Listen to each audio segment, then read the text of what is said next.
Hello everyone. तो हमारा जो पीछे का वीडियो था उसमें अपन ने मोलिकुलर ऑर्बिटल डायग्राम का जो आउटर व्यू था वो कंप्लीट कर लिया था। ठीक है, आज अपन जानेंगे कि जो हमारा मोलिकुलर ऑर्बिटल डायग्राम जो है वो अदर मोलिक्यूल जैसे कि S2, N2, F2 इन मोलिक्यूल्स के लिए अपन किस तरीके से उसमें इलेक्ट्रॉन फिलअप करते हैं। जैसे कि अपन को बोला जाता है कि आप O2 मोलिक्यूल के लिए मोलिकुलर ऑर्बिटल डायग्राम बनाओ, S2 मोलिक्यूल के लिए बनाओ, N2 मोलिक्यूल के लिए बनाओ, F2 के लिए बनाओ। ठीक है, तो इन सारे मॉलिक्यूल के लिए अपन उस डायग्राम को किस तरीके से शो करते हैं वो चीज़ आज अपन इस वीडियो में पढ़ने वाले हैं। ठीक है, तो देखो आज का अपना टॉपिक होने वाला है molecular orbital diagram for N2 molecule.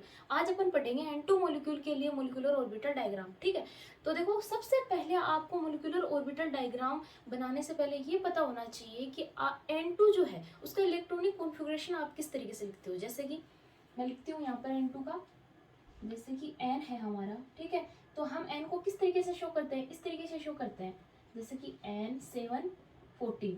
ठीक है, इस तरीके से शो करते हैं। तो अभी आपको ये पता होना चाहिए कि इसका जो परमाणु क्रमांक है, ठीक है, वो 7 है और द्रव्यमान संख्या इसकी क्या है, 14 है। तो द्रव्यमान संख्या से अभी अपन को कोई मतलब नहीं है, अपन को क्या देखना है, इसका परमाणु क्रमांक। ठीक है, तो अपन इसका परमाणु क्रमांक लेके चलते हैं, जैसे कि नाइट्रोजन। ठीक है, अब नाइट्रोजन का इलेक्ट्रॉनिक कॉन्फ़िगरेशन किस तरीके से लिखेंगे, इसका परमाणु क्रमांक कितना है, 7। तो 1s2 2s2 2p3। ठीक है, दिखाई दे रहा है आपको अपन ने किस तरीके से लिखा है, यानी इसमें 7 इलेक्ट्रॉन है। ठीक है, तो यहाँ पर s ऑर्बिटल है, उसमें मैक्सिमम इलेक्ट्रॉन कितने फिलअप कर सकते हैं अपन, 2। ठीक है, तो अपन ने 2 फिलअप कर दिए। यहाँ पर कितने हैं, यहाँ पर है s, अगेन s है, सेकंड सेल है, अगेन s है। s में कितने फिलअप कर सकते हैं, मैक्सिमम 2। तो अपन ने यहाँ पर 2 कर दिए, 2 + 2 4 हो गया हमारे पास में। अब अपन ने 4 हो गए, अब अपन को 7 इलेक्ट्रॉन फिल करना है। तो 4 अगर अपन ने फिल कर दिए तो यहाँ पर अपने पास बाकी कितने बचे हैं, 3 इलेक्ट्रॉन। ठीक है, तो p में मैक्सिमम अपन 6 इलेक्ट्रॉन कर सकते हैं। ठीक है, लेकिन अभी हमारे पास में 4 इलेक्ट्रॉन कंप्लीट हो गए हैं, तो हमारे बाकी कितने बचे हैं, 3 इलेक्ट्रॉन। ठीक है, यानी 3 इलेक्ट्रॉन बचे हैं, तो उन 3 को अपन ने किस में फिलअप कर दिया, p ऑर्बिटल में। ठीक है, ये तो हो गई इसके इलेक्ट्रॉनिक कॉन्फ़िगरेशन की बात। अब अपन बात करेंगे कि मॉलिक्यूलर ऑर्बिटल डायग्राम बनाने के लिए अपन को क्या बनाना होगा, सबसे पहले क्या ड्रॉ करना होगा, 1s। ठीक है, तो अपन 1s ड्रॉ करते हैं जिस तरीके से अपने पिछले वीडियोस में किया था। ठीक है, इसी तरीके से अपन ने बेंजीन शेप बनाई थी वहां पर भी। ठीक है, जैसे कि इस तरीके से अपन ने इसको क्या कर दिया, शो कर दिया। ठीक है, यही तो था s ऑर्बिटल के लिए मॉलिक्यूलर ऑर्बिटल डायग्राम। तो देखो 1s यानी 1 सेल के लिए बना रहे हैं, तो मैंने आपको वहां पर भी ये चीज बताई थी कि आप 1s के लिए बना रहे हो तो आपको इन ऑर्बिटल को 1s करना होता है। ठीक है, तो अपन इसको 1s लिख देते हैं, जैसे कि 1s के लिए बना रहे हैं तो 1s अपन इसको लिख देते हैं। आई बात समझ में। अब देखो 1s है, तो मैंने आपको बताया था कि यहाँ पर बॉन्डिंग है। ठीक है, ये कौन सा ऑर्बिटल है, बॉन्डिंग, और ये कौन सा है, एंटी बॉन्डिंग है। ठीक है, फिर मैंने बताया था कि s अगर किसी ऑर्बिटल के साथ में ओवरलैपिंग करता है, चाहे वो p हो चाहे खुद का s हो, तो वो सिग्मा बॉन्ड बनाता है। तो अपन ने यहाँ पर क्या लिखा था, सिग्मा, और ये बॉन्डिंग है इसलिए अपन ने b लिखा था। अगेन ऊपर चलते हैं अपन, तो देखो यहाँ पर भी सिग्मा। अब यहाँ पर बॉन्डिंग नहीं लिखा जाएगा, क्यों नहीं लिखा जाएगा, क्योंकि ये एंटी बॉन्डिंग ऑर्बिटल है। ठीक है, ये बॉन्डिंग थे, यानी ये कौन से ऑर्बिटल थे, बॉन्डिंग मोलिकुलर ऑर्बिटल, और ये एंटी बॉन्डिंग मोलिकुलर ऑर्बिटल। ठीक है, और ये क्या कौन से थे, नॉन बॉन्डिंग मोलिकुलर ऑर्बिटल। ये बात मैं आपको पहले वीडियोस में बता चुकी हूँ, नॉन बॉन्डिंग मोलिकुलर ऑर्बिटल। ठीक, अब देखो अब आती है इलेक्ट्रॉन फिलअप करने की बात। तो 1s2 यानी 1s जो सेल है उसमें 2 इलेक्ट्रॉन है। अब देखो अपन क्या बना रहे हैं, अपन बना रहे हैं n + n = n2 मोलिक्यूल बना रहे हैं अपन। अरे वो समझ में, क्या बना रहे हैं अपन, मोलिक्यूल। तो एक n का 1s ये रहा, ठीक है, दूसरे n का 1s ये रहा। आई बात समझ में। अब देखो एक n है, यानी फर्स्ट n अपन एक बार बात करते हैं, तो फर्स्ट n में फर्स्ट सेल यानी s का जो फर्स्ट सेल है उसमें 2 इलेक्ट्रॉन है। तो वन नाइट्रोजन के लिए अपन ने 2 इलेक्ट्रॉन 1s में फिलअप कर दी इस तरीके से। ठीक है, अब दूसरे नाइट्रोजन में भी 1s ऑर्बिटल होगा। भाई एक का अगर इलेक्ट्रॉनिक कॉन्फ़िगरेशन ये है तो दूसरे n का भी तो ये इलेक्ट्रॉनिक कॉन्फ़िगरेशन होगा। ठीक है, तो n + n आपस में जुड़ के तो n2 मॉलिक्यूल का फॉर्मेशन करेंगे कि नहीं करेंगे। ठीक है, फिर अपन ने 1s2 लिखा है, एक नाइट्रोजन के 1s को अपन ने फिलअप कर दिया, तो दूसरे नाइट्रोजन के 1s को अपन फिलअप करेंगे तो उसमें भी क्या होगा, s में 2 ही तो इलेक्ट्रॉन होंगे। ठीक है, अब देखो अब बात आती है अपने बॉन्डिंग की। अब अपन इनको करते हैं प्लस, यानी नॉन बॉन्डिंग जो मोलिकुलर ऑर्बिटल होते हैं उन दोनों को प्लस करके अपन बॉन्डिंग में फिलअप करते हैं। जैसे कि इसमें 2 है, 2, ठीक है, इसमें भी 2 है, तो ये अपने हो गए 4 इलेक्ट्रॉन। आ रही बात समझ में? तो इन 4 इलेक्ट्रॉन को सबसे पहले किसमें अपन भरेंगे, यानी बॉन्डिंग मोलिकुलर ऑर्बिटल में। क्यों भरेंगे? क्योंकि इनका स्थायित्व ज्यादा है। अरे भाई अपन क्या करेंगे, क्योंकि अगर इलेक्ट्रॉन को अपन बॉन्डिंग में भरेंगे तो उनको स्टेबिलिटी ज्यादा मिलेगी, मिलेगी तो जो मोलिक्यूल में बॉन्ड बनाने की कैपेसिटी होगी वो स्टेबल बॉन्ड बनेगा। ठीक है, अगर आप इनको एंटी बॉन्डिंग में पहुंचा रहे हो तो एंटी बॉन्डिंग में तो वैसे ही बॉन्ड की स्टेबिलिटी कम होती है, क्योंकि इन ऑर्बिटल का स्थायित्व जो है, स्टेबिलिटी इनकी खुद की भी क्या है, कम है, तो इसमें बॉन्ड स्टेबल कैसे रहेगा। आ रही बात समझ में?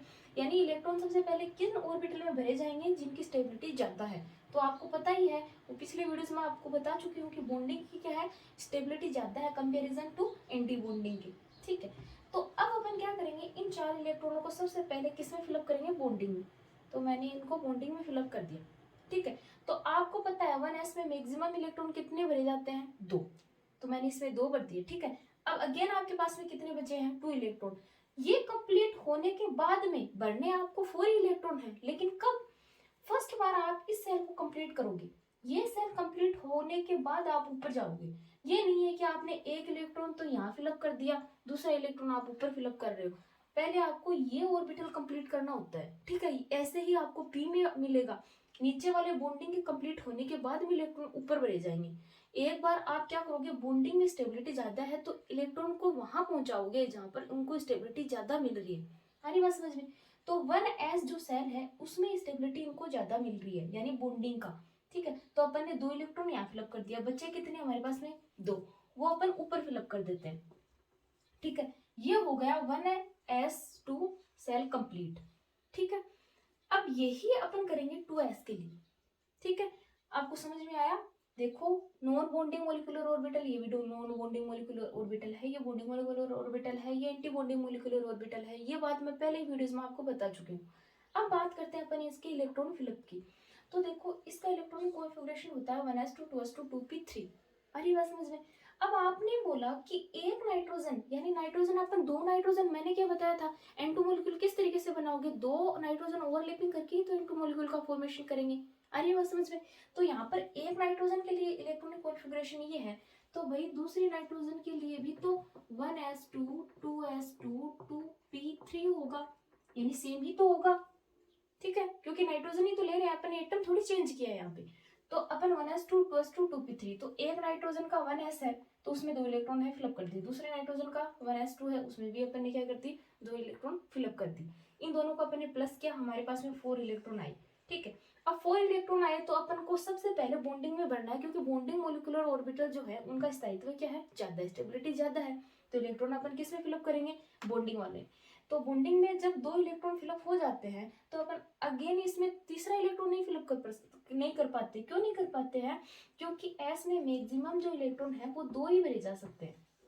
ठीक है, अगर 3 होते यहाँ पर तो अपन देखते कि भाई अपन क्या करें, तीसरा इलेक्ट्रॉन इसमें फिलअप कर सकते हैं, बट यहाँ पर क्या है, 2 इलेक्ट्रॉन है, तो अपन नेक्स्ट जो इलेक्ट्रॉन आने वाला इलेक्ट्रॉन होगा तीसरा, वो यहाँ पर फिलअप नहीं कर पाएंगे। अरे बात समझ में? तो वो कहाँ जाएगा, एंटी बॉन्डिंग में। ये पूरा कंप्लीट होने के बाद में अपन ने कहाँ भेजा है, एंटी बॉन्डिंग में। अब आती है 2s2 की बात। तो देखो 2s2 में भी कुछ इस तरीके से होता है, चेंजिंग कहाँ करनी होती है आपको, 1s में।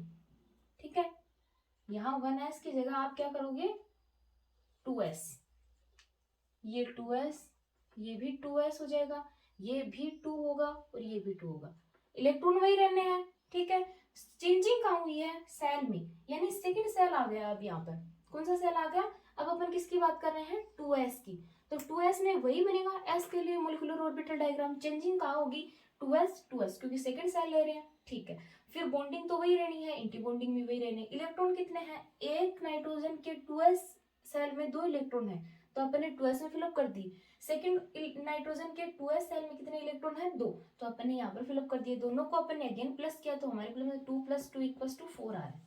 अरे बस समझ में? अपन ने कहा कि भाई 2 4 आ रहा है, तो 4 इलेक्ट्रॉन में से अपन ने 2 यहाँ पर फिलअप कर दिए, यानी अपन ने 2s में फिलअप किए, तो हमारे पास में s में अपन को पता है कि मैक्सिमम कितने इलेक्ट्रॉन पार्टिसिपेट कर सकते हैं, 2, तो अपन ने यहाँ पर 2 इलेक्ट्रॉन फिलअप कर दिए। फिर तीसरा इलेक्ट्रॉन किस में जाएगा, हमारा एंटी बॉन्डिंग में। तो वही बात है कि हमारे 2 इलेक्ट्रॉन ऊपर चले गए, तो हो गए ना 2 + 2 यानी 4 इलेक्ट्रॉन कंप्लीट। ठीक है, अब अपन बात करेंगे पी की। तो देखो पी में क्या होता है, यानी आपको पी में यहाँ पर देखना होता है। तो पी की अपन बात करते हैं, तो देखिए पी में थोड़ा ध्यान देना होता है आपको, क्योंकि मोस्ट इम्पोर्टेंट जो हमारा ऑर्बिटल है वो पी होता है यहाँ पर। ठीक है, तो सबसे पहले आपको ड्रॉ करना होता है वही मोलिकुलर ऑर्बिटल डायग्राम पी के लिए। तो आप किस तरीके से करोगे, देखो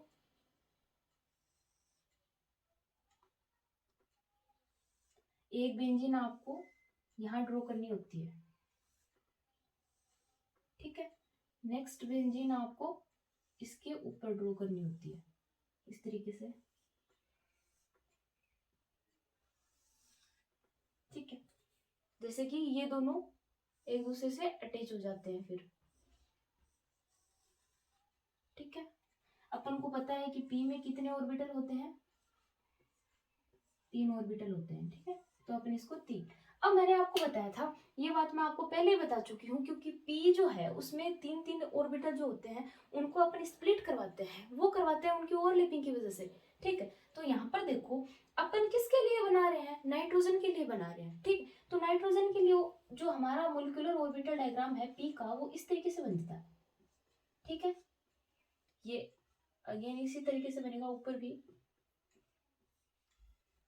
ठीक है, अब देखो मैं आपको यहाँ पर एक चीज बता रही हूँ, क्योंकि एमओटी जो थ्योरी है वहां पर मोलिकुलर ऑर्बिटल डायग्राम को फिलअप करने के लिए एक लिमिट रखी गई है। ठीक है, यानी 14 इलेक्ट्रॉन या फिर 14 से ज्यादा या फिर 14 से कम। तो देखो जो 14 इलेक्ट्रॉन होंगे हमारे, उनमें यानी किसी भी एटम में अगर 14 इलेक्ट्रॉन आ रहे हैं हमारे, ठीक है, तो 14 किस में आते हैं, नाइट्रोजन में आते हैं। भाई एक नाइट्रोजन का इलेक्ट्रॉनिक कॉन्फ़िगरेशन 7 है, अपन को N2 मॉलिक्यूल बनाना है, तो 2 ओवरलैपिंग करेंगे तो उनके इलेक्ट्रॉन भी तो ओवरलैप हो रहे हैं ना। तो अपन क्या करेंगे, 7 + 7 इक्वल्स टू 14 इलेक्ट्रॉन। ठीक है, तो नाइट्रोजन क्या होता है यहाँ पर एक्सेप्शन में चलता है, उसके लिए इस तरीके से भी डायग्राम शो किया जाता है। और कभी कभी क्या होता है कि यहाँ पर इस तरीके से भी होता है, जैसे कि ऊपर तो बना देते हैं 2 इस तरीके से और नीचे रख देते हैं 1। आ रही बात समझ में, यानी नीचे एक ऑर्बिटल बना देते हैं वो pz वाला और ऊपर xy वाले बना देते हैं। ठीक, पर ज्यादातर आपको देखने को क्या मिलता है, p में एटम क्या रहता है हमारा, n यानी नाइट्रोजन। तो ज्यादातर अपन को इसी तरीका का डायग्राम शो किया जाता है जो कि मैंने पहले बनाया था। ठीक है, तो ज्यादा अब अपन क्या बात कर रहे हैं, अब अपन बात कर रहे हैं 14 इलेक्ट्रॉन की। ठीक है, तो 14 इलेक्ट्रॉन नाइट्रोजन में कंप्लीट हो गए, 14 से जो कम होंगे ना उनमें इस तरीके का अपन को क्या मिलेगा, डायग्राम मिलेगा। जैसे कि नाइट्रोजन से पहले आने वाले एटम होंगे, जैसे कि कार्बन हो गया, हाइड्रोजन हो गया, हीलियम हो गया, ठीक है, बेरिलियम हो गया, उनके लिए अपन क्या करेंगे, इस तरीके का डायग्राम शो करेंगे। ठीक है, और जो आगे आने वाले हैं, जैसे कि नाइट्रोजन से आगे कौन आता है, ऑक्सीजन आता है, ठीक है, फ्लोरीन आता है, उनके लिए अपन क्या करेंगे, इस तरीके से डायग्राम शो करेंगे। जैसे कि मैंने पहले बताया था, जैसे कि एक ऑर्बिटल pz वाला नीचे होगा और 2 ऑर्बिटल क्या होंगे, इसके ऊपर होंगे। आ रही बात समझ में, तो वो अपन उसको बनाएंगे तब देखेंगे। फिलहाल अपन किसकी बात कर रहे हैं, नाइट्रोजन की। तो अपन नाइट्रोजन की बात कर रहे हैं यहाँ पर। तो देखो नाइट्रोजन के लिए अपन को पता है कि px py pz। ठीक है, यहाँ पर भी क्या होता है, px py pz। ठीक है, ये मैंने आपको पहले ही बता दिया था कि यहाँ पर क्या होगा, पाई बॉन्डिंग होगी तो पाई, ठीक है, ये बॉन्डिंग है तो pi bonding two px equals to pi bonding two py। ठीक है, ये कौन सा ऑर्बिटल होगा, यहाँ पर भी क्या होगा, देखो ये है तो बॉन्डिंग का ही ना, ये वाले तीनों इलेक्ट्रॉन, ये तीनों जो ऑर्बिटल हैं वो किसके हैं, बॉन्डिंग के हैं। ठीक है, तो अपन यहाँ पर भी क्या लेंगे, सिग्मा बॉन्डिंग टू pz। ठीक है, ये बात मैं आपको पहले बता चुकी हूँ, क्योंकि सिग्मा इसलिए आया है क्योंकि ये जेड जो ऑर्बिटल है वो क्या करता है, एक्सियल ओवरलैपिंग करता है। तो यहाँ पर क्या आएगा, हमारा सिग्मा बॉन्ड बनेगा। अब यहाँ पर अपन बात करें तो वही आएगा अगेन, यानी pi star 2px equals to pi star 2py। ठीक है, अब यहाँ पर चेंजिंग हुई है स्टार की क्यों चेंजिंग हुई है, क्योंकि ये एंटी बॉन्डिंग के क्या है, ऑर्बिटल्स हैं। ठीक है, अब यहाँ पर अपन देखेंगे तो सिग्मा स्टार 2pz। आई बात समझ में, ठीक है, तो ये क्या है, बॉन्डिंग के हैं, क्या है ये, यानी ये जो है ये बॉन्डिंग मोलिकुलर ऑर्बिटल है। और ये क्या है हमारे, यहाँ पर लिख देती हूँ मैं यहाँ पर, एंटी बॉन्डिंग मोलिकुलर ऑर्बिटल। ठीक है, ये क्या है, नॉन बॉन्डिंग मोलिकुलर ऑर्बिटल, और ये भी क्या है, non bonding molecular orbital.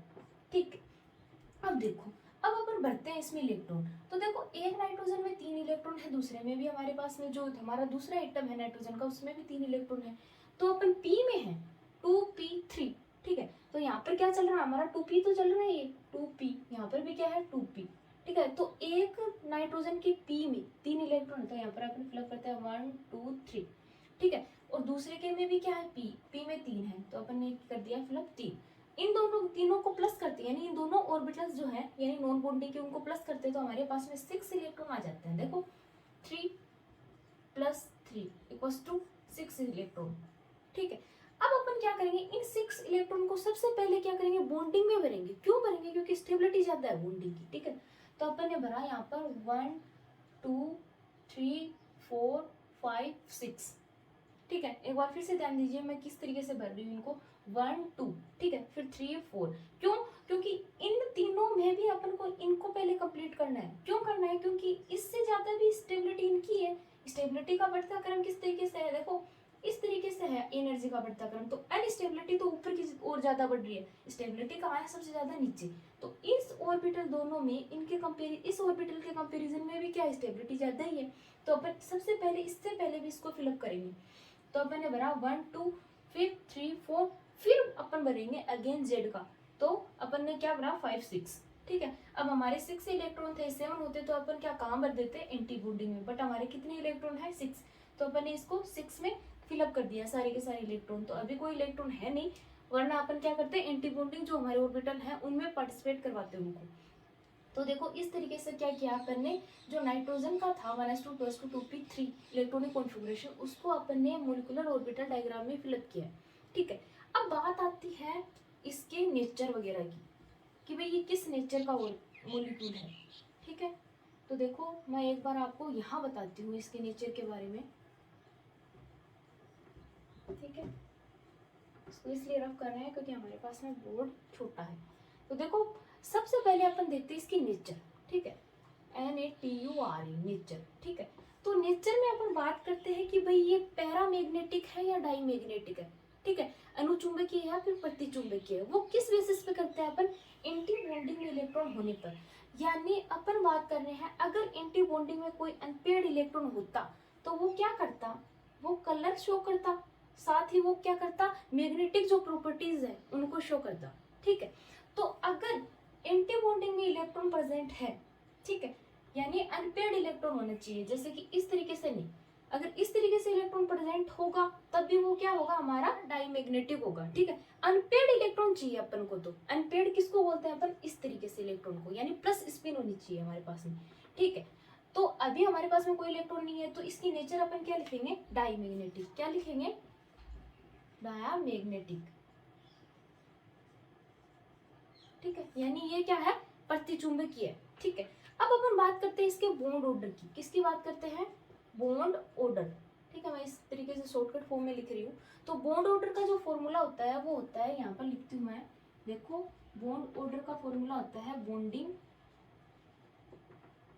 Electron minus anti bonding electron बट्टे 2। ठीक है, क्या बॉन्डिंग ऑर्डर जो होता है हमारा उसका क्या फॉर्मूला होता है, bonding electron minus anti bonding electron बट्टे 2। ठीक है, तो यहाँ पर बॉन्डिंग की इलेक्ट्रॉन है 6। ठीक है, एंटी बॉन्डिंग में कुछ नहीं है तो अपन ने कर दिया माइनस। ठीक है, कुछ नहीं है तो अपन ने कर दिया 0/2। ठीक है, अब अपन अपने क्या करेंगे, 6 में 2 का अपन भाग देते हैं तो कितने इलेक्ट्रॉन आते हैं हमारे पास में, 3। ठीक है, तो यहाँ पर इसका बॉन्ड ऑर्डर कितना हो गया, 3। अब बात करते हैं अपन इसके कलर की। ठीक है, तो देखो कलर। ठीक है, कलर किस तरीके से डिफाइन करते हैं, अगर एंटी बॉन्डिंग में कोई अनपेयर्ड इलेक्ट्रॉन है, ठीक है, तो अपने केमिस्ट्री में क्या पढ़ा है कि कुछ मॉलिक्यूल जो होते हैं वो कलर प्रदर्शित करते हैं, कलर शो करते हैं। जिस तरीके से यहाँ पर भी अगर अनपेयर्ड इलेक्ट्रॉन होता तो नाइट्रोजन जो मॉलिक्यूल है ना, N2 मॉलिक्यूल, उसके द्वारा भी क्या होता है, कुछ ना कुछ कलर का प्रदर्शन किया जाता है। ठीक है, कुछ ना कुछ कलर उसके द्वारा शो किया जाता है। ठीक है, तो अपन उसको क्या कहते हैं कि ये क्या है, कलरफुल है, यानी कलर्ड मॉलिक्यूल है। लेकिन यहाँ पर क्या है, कोई इलेक्ट्रॉन नहीं है एंटी बॉन्डिंग में। ठीक है, और अनपेयर्ड भी कोई इलेक्ट्रॉन नहीं है, तो अपन क्या बोल रहे हैं कि ये क्या है, नॉन कलर्ड है, या फिर इसको अपन बोलते हैं कलरलेस। क्या बोलेंगे, कलरलेस मॉलिक्यूल है, आ रही बात समझ में। अब अपन बात करते हैं इसके बॉन्ड की, ठीक है। तो बॉन्ड में देखो 2px, ठीक है, 2py, दो ऑर्बिटल हैं। किसके ऑर्बिटल है ये? पाई के हैं, ठीक है। तो पाई 2px में देखो दो इलेक्ट्रॉन फिल है, ठीक है। तो पूरे यानी फर्स्ट जो ऑर्बिटल है वो कंप्लीट है, इसका सेकंड ऑर्बिटल भी क्या है? कंप्लीट है। और ये दोनों क्या बना रहे हैं? पाई बॉन्ड बना रहे हैं। ये बात मैं आपको बहुत बार बता चुकी हूँ। तो दोनों पाई बॉन्ड बना रहे हैं, तो दो पाई बॉन्ड तो हमारी ये होगी, ठीक है। प्लस ये देखो ऊपर वाला, इसमें भी दो इलेक्ट्रॉन फिल है, ठीक है। तो दो इलेक्ट्रॉन फिल है, तो ये क्या बॉन्ड बना रहा है? देखो यहाँ पर सिग्मा बॉन्डिंग 2pz। तो बॉन्डिंग तो इसलिए है क्योंकि ये बॉन्डिंग का ऑर्बिटल है, और ये बनाता कौन सा बॉन्ड है? सिग्मा। क्यों? क्योंकि ये क्या करता है? हमारा एक्सियल ओवरलैपिंग करता है, और ये क्या करते हैं? 2px 2py लेटरल ओवरलैपिंग करते हैं, तो यहाँ पर पाई बॉन्ड बनता है। अरे बात समझ में। तो अपन ने बता दिया कि सिग्मा। तो यहाँ पर बॉन्ड की अगर बात करें तो अपन क्या लिखेंगे? 1 सिग्मा एंड 2 पाई बॉन्ड। आ रही है बात समझ में, ठीक है। अब अपन बात करते हैं इसके इलेक्ट्रॉनिक कॉन्फ़िगरेशन की, ठीक है। तो इलेक्ट्रॉनिक कॉन्फ़िगरेशन अपन यहाँ पर लिखते हैं, जैसे कि इसको अभी रफ करना पड़ेगा अपन को, ठीक है। ये देख लीजिएगा एक बार आप। अभी अपन इलेक्ट्रॉनिक कॉन्फ़िगरेशन देखते हैं इसका। तो देखो अपन ने क्या बनाया था, जैसे कि 1s2 2s2 2p3 के लिए बनाया था, नाइट्रोजन के लिए बनाया था कि नहीं बनाया था। 1s के लिए अपन ने क्या फिल किया था? नॉन बॉन्डिंग तो पार्टिसिपेट करते नहीं थे, वहां पर नीचे क्या था? देखो 1s, ठीक है, सिग्मा। बॉन्डिंग में कितने थे? कितने इलेक्ट्रॉन थे हमारे? 2, ठीक है। फिर अपन बात कर रहे हैं सिग्मा स्टार, यानी एंटी बॉन्डिंग में 1 सेल के लिए। आप पीछे अगर वीडियोस को पीछे करोगे तो आपको दिखाई देगा वहां पर कि मैंने किस तरीके से एस ऑर्बिटल को जहां पर ड्रॉ किया था, वहां पर मैंने आपको बताया था कि 1s जो है उसका बॉन्डिंग वाला ये ऑर्बिटल था और एंटी बॉन्डिंग वाला ये था। दोनों में दो दो इलेक्ट्रॉन फिलअप किए थे वहां पर। यहाँ पर क्या लिखेंगे अपन? सिग्मा एंटी बॉन्डिंग 1s2, ठीक है। अब अपन 2 सेल के लिए देख रहे हैं, ठीक है। यानी अपना सेल कौन सा है? 2। तो 2 के लिए भी क्या होगा? देखो सिग्मा बॉन्डिंग 2s, यहाँ पर भी दो इलेक्ट्रॉन थे, ठीक है। फिर अपन क्या बनाएंगे? सिग्मा एंटी बॉन्डिंग 2s, यहाँ पर भी कितने इलेक्ट्रॉन थे? 2। अब अपन बात करते हैं एस हमारे पी ऑर्बिटल की। यहाँ पर अपन को क्या दिखाई दे रहा है? 2p3, यानी पी ऑर्बिटल की अपन बात करें तो पी में देखो नॉन बॉन्डिंग तो क्या कर रहा है? पार्टिसिपेट कर नहीं रहे हैं बॉन्डिंग में। बॉन्डिंग में कौन पार्टिसिपेट करते हैं? बॉन्डिंग मोलिकुलर ऑर्बिटल और एंटी बॉन्डिंग मोलिकुलर ऑर्बिटल। तो अपन इसका लिखते हैं इलेक्ट्रॉनिक कॉन्फ़िगरेशन। तो देखो यहाँ पर पाई बॉन्डिंग 2px, ठीक है। इसमें कितने इलेक्ट्रॉन हैं? 2, ठीक है। या तो इसको आप अलग अलग करके लिख दो या फिर इसको ज्वाइंट करके भी लिख सकते हो। कैसे ज्वाइंट करके? जैसे कि pi bonding 2px equals to pi bonding 2py। इन दोनों में कितने इलेक्ट्रॉन हैं? 2। तो अपन इसको इस तरीके से भी लिख सकते हैं। अगर आप इसको दोनों को अलग अलग करके लिखो तो दोनों को अलग अलग करके भी लिख सकते हो। तो अपन दोनों को अलग अलग करके लिखते हैं ताकि अच्छे तरीके से ये समझ में आए। यहाँ आता है पाई बॉन्डिंग 2py, कितने इलेक्ट्रॉन है? यहाँ पर भी 2। अब अपन बात करते हैं इसकी। तो यहाँ पर देखो सिग्मा बॉन्डिंग 2pz, कितने इलेक्ट्रॉन है? यहाँ पर भी 2। ये देखिए 2 इलेक्ट्रॉन है। ऊपर चलिए अब एंटी बॉन्डिंग में। एंटी बॉन्डिंग में कोई इलेक्ट्रॉन नहीं है, तो आप इसको सीधा ही ज्वाइंट करके लिख सकते हो। Pi star 2px equals to pi star 2py, ठीक है। कितने इलेक्ट्रॉन है? 0। तो आप इसको 0 लिख दो, ठीक है। ऊपर चलोगे तो सिग्मा स्टार 2pz, ठीक है। कितने इलेक्ट्रॉन है? 0। तो अपन ने इसको क्या लिख दिया? 0। ये है इसका इलेक्ट्रॉनिक कॉन्फ़िगरेशन। आई बात समझ में। तो अपन ने इसके बारे में जितनी डिटेलिंग हो सकती थी वो इस वीडियो में कंप्लीट कर ली है, ठीक है। एक बार नहीं समझ में आया तो मैं फिर से रिवाइज करती हूँ। देखो अपन ने इलेक्ट्रॉनिक कॉन्फ़िगरेशन की बात की इसकी, तो मैंने जब आपको एस पढ़ाया था तो मैंने आपको इस तरीके से उसमें बताया था, ठीक है। अगर आप रिवर्स करते हो वीडियो को तो आपको उसमें इजीली पता चल जाएगा कि अपन ने क्या पढ़ा था। तो देखो यहाँ पर क्या था? बॉन्डिंग मोलिकुलर ऑर्बिटल, यहाँ था एंटी बॉन्डिंग मोलिकुलर ऑर्बिटल, ठीक है। उनमें अपन ने दो दो इलेक्ट्रॉन फिलअप किए थे 1s के लिए। तो यहाँ पर देखो 1s के लिए अपन ने नॉन बॉन्डिंग तो पार्टिसिपेट करते नहीं थे, ठीक है। तो अपन ने नॉन बॉन्डिंग को बॉन्डिंग जो है उनको इलेक्ट्रॉनिक कॉन्फ़िगरेशन में शो नहीं किया था, अपन ने बॉन्डिंग लिया था। तो 1s यानी सिग्मा बॉन्डिंग। सिग्मा क्यों लिया था? क्योंकि 1s है वो सिग्मा बॉन्ड बना रहा है, और बॉन्डिंग का है तो अपने बॉन्डिंग शो कर दिया। तो सिग्मा बॉन्डिंग 1s2, ठीक है। फिर यहाँ पर स्टार, स्टार किसका? हमारे एंटी बॉन्डिंग का। तो अपन सिग्मा स्टार 1s2 लिख दिया, ठीक है। ये हुई हमारे 1s सेल की बात इसकी। अब अपन बात करेंगे सेकंड सेल की। तो यहाँ पर 2s था, ठीक है। डायग्राम वही था, बस 2 लगाना था, क्योंकि सेल किसकी बात हो रही है यहाँ पर 2 की। तो अपन ने 2s सेल इसको शो किया था, तो वहाँ पर क्या था 2s, यानी 2s ये नॉन बॉन्डिंग के थे, तो अगेन ये पार्टिसिपेट नहीं कर रहे थे, बॉन्डिंग के कर रहे थे, तो अपन ने वहाँ पर अगेन लिखा bonding, sigma bonding 2s, 2 electron, again 2 electron थे, ठीक है। फिर स्टार में भी 2 थे। अब अपन बात कर रहे हैं पी की, किसकी बात कर रहे हैं अपन, पी की। तो पी में देखो ये नॉन बॉन्डिंग के हैं, ये तो पार्टिसिपेट करने वाले नहीं है। अपन को इलेक्ट्रॉनिक कॉन्फ़िगरेशन कहाँ से स्टार्ट करना है, बॉन्डिंग से। तो pi bonding 2px plus pi bonding 2py, दोनों ऑर्बिटल जो है, ठीक है, वो किसके हैं, यानी बॉन्डिंग के हैं, ठीक है। और बॉन्डिंग के साथ ही यहाँ पर क्या हो रहा है कि दोनों ऑर्बिटल जो है उनमें 2-2 इलेक्ट्रॉन कंप्लीट है। तो अपन ने क्या लिखा, सिग्मा बॉन्डिंग 2px, तो 2px में कितने इलेक्ट्रॉन है, 2, तो अपन ने यहाँ पर फिलअप कर दिया 2, ठीक है। फिर अपन बात कर रहे हैं पाई बॉन्डिंग 2py की, तो पाई बॉन्डिंग 2py में 2 इलेक्ट्रॉन है, तो अपन ने फिलअप कर दिए। अपन ऊपर गए तो ऊपर हमारे पास में आता है सिग्मा बॉन्डिंग 2pz का ऑर्बिटल, तो अपन ने लिखा सिग्मा बॉन्डिंग 2pz का ऑर्बिटल, उसमें कितने इलेक्ट्रॉन है, मैक्सिमम 2 है, तो अपन ने 2 कर दिए, ठीक है। अब अपन गए स्टार के ऑर्बिटल में, ठीक है। तो देखो यानी एंटी बॉन्डिंग में कोई भी हमारे पास में इलेक्ट्रॉन नहीं है, ठीक है। तो देखो सिग्मा हमारी pi star 2px equals to pi star 2py, दोनों में कोई भी इलेक्ट्रॉन नहीं है, इसलिए अपन ने यहाँ पर 0 दर्शा दिया। अरे बात समझ में। अब अपन गए सिग्मा स्टार 2pz में, तो सिग्मा स्टार 2pz में भी कोई इलेक्ट्रॉन नहीं है, इसलिए अपन ने यहाँ पर 0 दर्शा दिया। अब अपन बात करते हैं कि भाई इसके बॉन्ड की, यानी अपन को कोई भी पूछ सकता है, आपने मोलिकुलर ऑर्बिटल डायग्राम बनाया है नाइट्रोजन के लिए, N2 मोलिक्यूल के लिए, तो आप इसमें बॉन्डिंग बताओ अपन को, ठीक है, यानी कितने बॉन्ड है। तो आप क्या करोगे, यहाँ आओगे सबसे पहले, ठीक है, बॉन्डिंग मोलिकुलर ऑर्बिटल में आप यहाँ पर देखोगे कि सिग्मा 2px 2py जो ऑर्बिटल है वो किसके हैं, बॉन्डिंग के हैं। साथ ही वो क्या बना रहे हैं, पाई पाई बना रहे हैं। कौन कौन से, 2px 2py, यानी इन दोनों ऑर्बिटल में देखो दो दो इलेक्ट्रॉन अपने कंप्लीट है। ये भी क्या बनाएगा, पाई बॉन्ड, ये भी क्या बनाएगा, पाई बॉन्ड। तो 2 ऑर्बिटल हैं वो दोनों पाई पाई बॉन्ड बना रहे हैं। एक ऑर्बिटल एक पाई बॉन्ड बना रहा है, दूसरा ऑर्बिटल दूसरा पाई बॉन्ड बना रहा है। तो हमारे कितने पाई बॉन्ड हो गए, 2, ठीक है। फिर अपन बात करते हैं 2pz की, ठीक है। तो 2pz में अपन चलेंगे तो हमारा 2pz क्या बनेगा, सिग्मा बॉन्ड। ये बात मैं पहले बता चुकी हूँ, ये होता है ओवरलैपिंग की वजह से, ठीक है, एक्सियल एंड कोलेटरल ओवरलैपिंग, ठीक है। फिर ये क्या बनाएगा हमारा सिग्मा। तो देखो इसमें क्या बॉन्डिंग हुई, 2 तो बन रहे हैं क्या, पाई बॉन्ड, एक बन रहा है यहाँ पर सिग्मा बॉन्ड, एंटी बॉन्डिंग में है नहीं, ठीक है। तो ये होती है यहाँ पर आपके बॉन्डिंग की बात कंप्लीट। फिर अपन ने देखा कि भाई इसकी नेचर क्या है, ये अनुचुंबकीय है या प्रतिचुंबकीय, ठीक है। तो एंटी बॉन्डिंग में कोई भी अनपेयर्ड इलेक्ट्रॉन नहीं था, तो अनपेयर्ड इलेक्ट्रॉन है ही नहीं, तो मैग्नेटिक प्रॉपर्टीज ये शो नहीं करेगा। तो ये हमारे पास में क्या आया था, डायमैग्नेटिक, ठीक है। फिर अपन ने बात की थी इसके बॉन्ड ऑर्डर की, तो बॉन्ड ऑर्डर अपन ने निकाला था bonding electron minus anti bonding electron बट्टे 2, ठीक है। तो बॉन्डिंग इलेक्ट्रॉन कितने थे, 6, एंटी बॉन्डिंग में कुछ इलेक्ट्रॉन नहीं थे, तो अपन ने लिखा था यहाँ पर 0, ठीक है। फिर अपन ने अपॉन किया था 2, तो हमारे पास में 3 आ गया था बॉन्ड ऑर्डर, ठीक है। क्या आ गया था हमारा बॉन्ड ऑर्डर, 3, ठीक है। इलेक्ट्रॉनिक कॉन्फ़िगरेशन में आपको बता ही चुकी हूँ।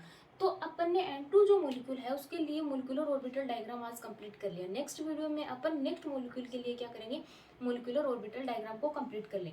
तो अभी के लिए ओके स्टूडेंट्स।